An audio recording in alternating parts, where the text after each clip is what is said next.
what you're thinking, Miss Walters. And I'm not erasing everyone's memories, not again. Yeah, it's also very messy, believe me. Welcome back, everyone. It's Charlie. This will be my full Marvel She-Hulk Episode 3 video. There were a whole bunch of Easter eggs and references, a bunch of cameo scenes as well, which they also called out with fourth wall breaks, so we'll break it all down.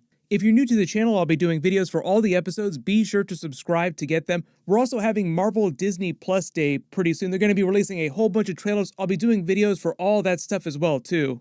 Careful for spoilers if you haven't seen the episode yet. We'll start at the beginning and work our way through shot by shot, talking about Easter eggs and WTF moments as we go along. The episode was titled The People vs. Emil Blonsky, which is all about him getting out of prison, which they do achieve during the episode, but also you have the B storyline, which they also called out in a fourth wall break, like, connecting the A and the B story, nice job there. With a version of her former co-worker at the district attorney's office, Dennis, trying to fight a light elf to get his money back who had been pretending to be Megan Thee Stallion, setting up her big cameo during the episode, probably like the second biggest cameo in the episode if you consider Wong, because it really was a big Wong episode, but it's just the beginning of Wong during the series. Like, he shows up to help Abomination get out of prison, but also explains what was going on during the events of Shang-Chi, like why they were having that fight in the ring. It turns out it was not about sandwich money. But the actual opening scene of the episode is Abomination explaining what happened during that Shang-Chi scene. He blames it all on Wong, forcing him to leave his cell, saying that he also returned of his own free will. That's also part of a long con that I think he's pulling here, like why he would choose to come back to the cell instead of choosing to take the asylum that Wong offered him in Kamar-Taj. Because if he'd taken Wong up on his offer for asylum, he never would have been able to leave Kamar-Taj. He would have been arrested on site the minute he stepped out of Kamar-Taj. They show the A113 Easter egg again. Yes, it is a big Pixar reference. Like, the founders of Pixar all had class at Cal Arts in a special room, A113. So the A113 Easter egg is featured in a lot of Pixar movies. Pixar is Disney now, so that's probably how it found its way in here. The other funny thing here, too, is the Easter egg about Wong's employment history with his LinkedIn page. Like, this is meant to be Wong having an actual LinkedIn page in the MCU, which he updated recently after the events of Avengers Endgame. I know a lot of the references that Wong makes during the episode make the timeline a little confusing. I'll explain that in a second too when we get to that part of the episode. Because they use jokes about Spider-Man No Way Home, even though this is meant to take place before that, so don't worry, I will explain the timeline. But apparently before Wong became a sorcerer at Kamar-Taj, he was just a regular worker at Target for a little while. And I love the idea that the Target that he actually worked at before he joined the Order of Sorcerers was actually at Kamar-Taj. Like, I think the joke there is that they have a lot of regular businesses like you would find in any regular city. The only thing that's kind of weird with the logic here is that because Wong makes it seem like he doesn't really care about American laws, yet he still wants an actual LinkedIn page. Like, why does he need a LinkedIn page? What does he care about that? He does make a couple jokes later in the episode, reciting his full title, like it's a really long title since he's become Sorcerer Supreme, so I think it's more of an ego thing on his part, like he just wants to hear people say that he is a Sorcerer Supreme a little bit. She breaks the fourth wall to tell us again that it's not a show just about the cameos every week, because there are special cameos every week, like that is the joke, like they do have special cameos every single week. Joking that we're just waiting for Wong's cameo, like I know you're here, just waiting for that Wong cameo, but remember, whose show is this? As cool as all the Wong stuff is, I know we're really just waiting to see Matt Murdock Daredevil show up. After the She-Hulk title, they have a big montage of a bunch of news stations doing celebrity gossip about She-Hulk herself and what she's doing trying to get Abomination out of prison. There's a little chyron at the bottom of the first one joking about Titania, thinking that her lawyer's going to make all of her problems go away. Supposedly Titania won't be a big character again till episode 5, so it's still going to be a couple episodes before she comes back. You notice in the background here, the picture that they actually use for Abomination is a combo of his newer appearance during the Shang-Chi movie. In the photo is actually a human photo they took from the events of the Incredible Hulk movie. Another reference to that Incredible Hulk movie. That's why Tim Roth looks so much younger in the photo. They use a YouTube player again to show you a bunch of She-Hulk related celebrity gossip videos that people have uploaded. The last time they used YouTube in the MCU was during the Ms. Marvel series because of her Sloth Baby Productions that she uploads all of her videos to. They have a big montage of a bunch of people hating on her. Some of these names are Easter eggs, some of them not. Some of them are just meant to be like funny jokes. Dom the Bounty Hunter here, for example, is Dog the Bounty Hunter. Most of these names, like I said, I think are just meant to be jokes. They're not like direct references to any real life people. But if you think you spot some other Easter eggs in some of the names, just write it below in the comments. A lot of the jokes are similar to jokes that people have been telling about her in real life, like people calling her a version of Fiona from Shrek. You have a couple people that want to smash her, playing smash or pass, but because she's She-Hulk, their catchphrase is literally smash, like She-Hulk smash. Most of the news broadcasters are not from the comics, they just created all this stuff for the show. A couple of them are comic book characters though. Like Gideon Wilson here that they bring on, the original attorney who put Abomination behind bars in the MCU, is based on a comic book character that debuted during World War Hulk. But this version of the character is a little bit different from the comic book version. They're really just kind of using the name from that World War Hulk storyline. But there's been all this talk about them doing a World War Hulk movie. We have all those Easter eggs in previous episodes. So this is just like the latest World War Hulk Easter egg. And also, just because Hulk left the planet to go back to Sakaar, seemingly, he will be back in future episodes. Like, we did see a scene with him, with Titania. So at some point during the series, he will come back, and hopefully he'll tell us what he did while he was off planet. When her boss calls her into his office, she hesitates for a second, getting ready to answer the phone as She-Hulk, like, "Hello, She-Hulk here," but she corrects herself and says, "Hello, it's Jennifer Walters." The Dennis character is based on a comic book character, Dennis Bukowski. In the comics, he was just a rival lawyer to She-Hulk. He didn't have any special powers, he was just a dirtbag who eventually got his comeuppance, and they kind of do the same thing with the character in this episode. Like I said last week too, Josh Segarra, who most of you probably remember is Prometheus on Arrow, is playing Pug. He's just another comic book character who worked with She-Hulk and has a huge crush on her. He's just meant to be like a nice character in the comics who tries to help her out. The Mallory character here is also another comic book character that She-Hulk works with at her law firm in the comics. She also doesn't have any special powers either. She's just like another lawyer working at that same firm. They explained Dennis was dating a light elf who's staying at New Asgard because her father is a diplomat from Alfheim. That's where the light elves come from. They actually referenced that during Thor: Love and Thunder. That's the planet that Thor goes to when he finds the body of Falagar the Behemoth, Gorr's latest victim and Sif. And they set up the whole plotline with her pretending to be Megan Thee Stallion, setting up her cameo scene later in the episode. Gotta say, did not expect to see that She-Hulk twerking would become canon to the MCU. That was a bit of a surprise. Use a version of that song in my video and see how quickly it gets claimed on YouTube.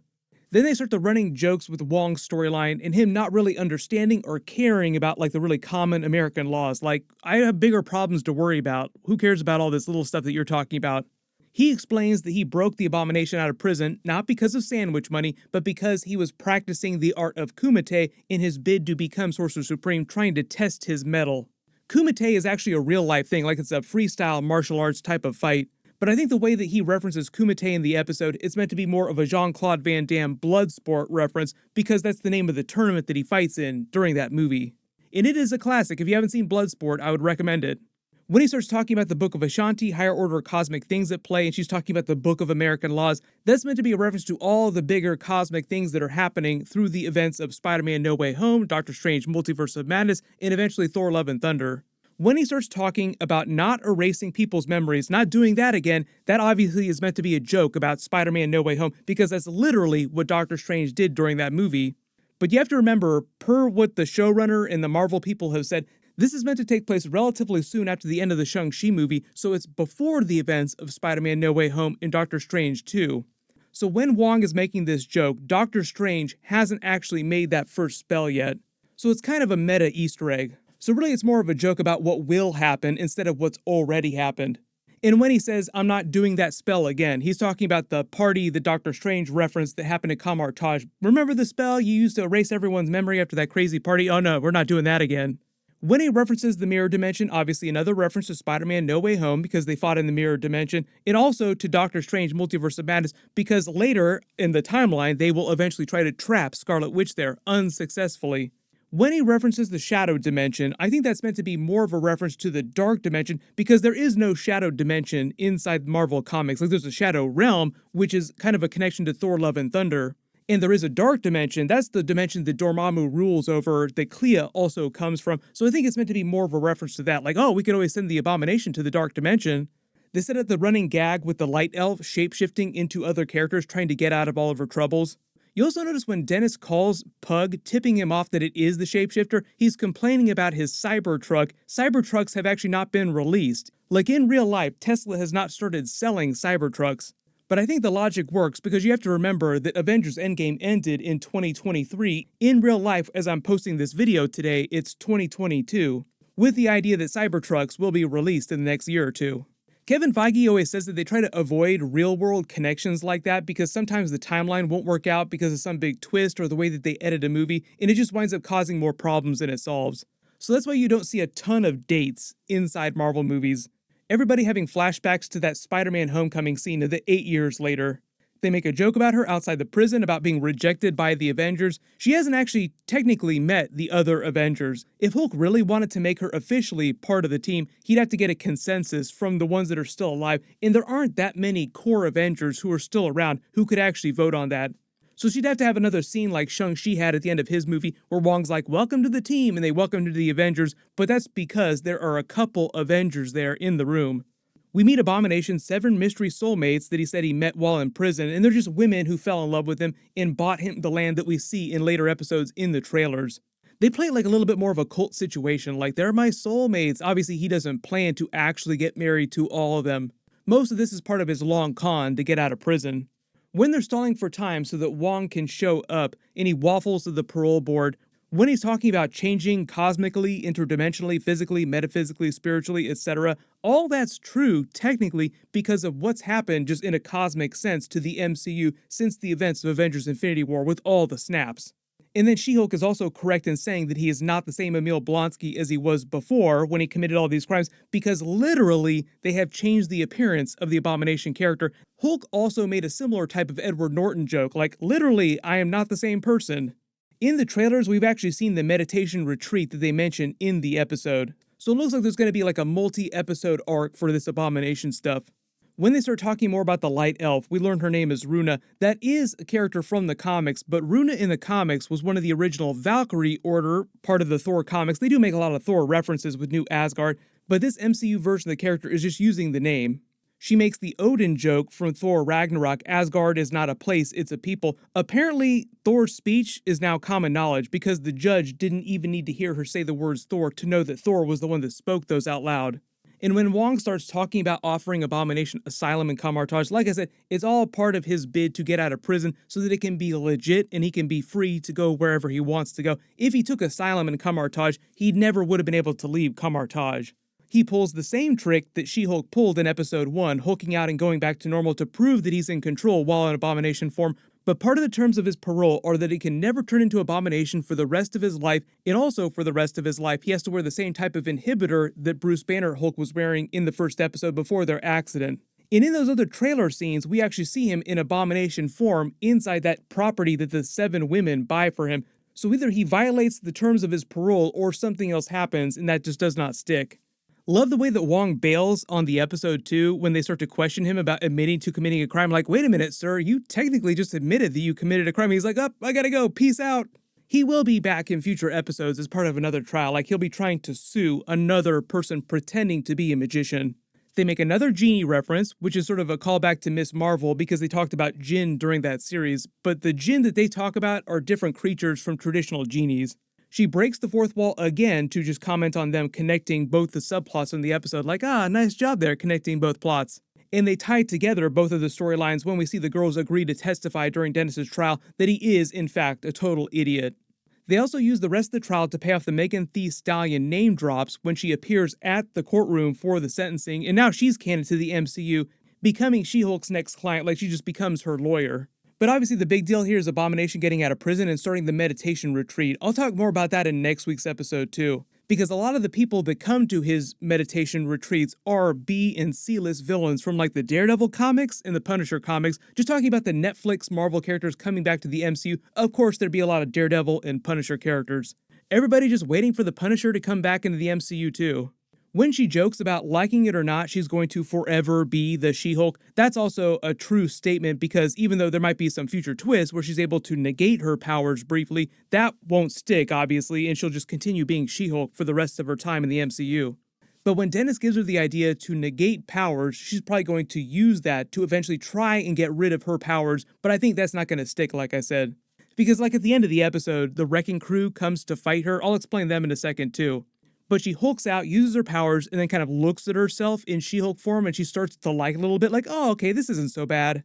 When she winds up fighting the Wrecking Crew, though, that is a Marvel villain team. And like the Thunderball character that they mention here is a character that's part of the Wrecking Crew. It looks like they're all using magically enhanced items. And they claim that they were there to try and get a sample of her blood for a mystery boss, quote unquote. It could be Val, it could be part of all the Thunderbolt stuff they're setting up, them wanting to gain the powers of the Hulk. They set that up in episode 1 too, where the Hulk is like, you need to burn all these samples of your blood. We don't need more Hulks running around out there. And that's what this mystery boss wants, her blood samples to try and use her powers to recreate more Hulks. So either it could be Val, or it could just be a character that's specific to the Hulk comics, like the leader. You guys can let me know in the comments, like, who is that mystery person that wants to get her powers? When she's fighting them, she also makes a joke about them robbing an Asgardian construction worker. That's meant to be an Eric Masterson joke, which is also a bit of a Thor Love and Thunder joke because they based his Ravager costume on Eric Masterson's costume. Then during the end credits, they have the brand new song, and the new scenes that they added to this comic book art are the Abomination leaving prison with the women coming after him. There's a new scene of Nikki in their office. There's a scene depicting Dennis at what he thinks is a date with Megan Thee Stallion. I think it's meant to be a depiction of his earlier dates with the Light Elf shapeshifting into the character.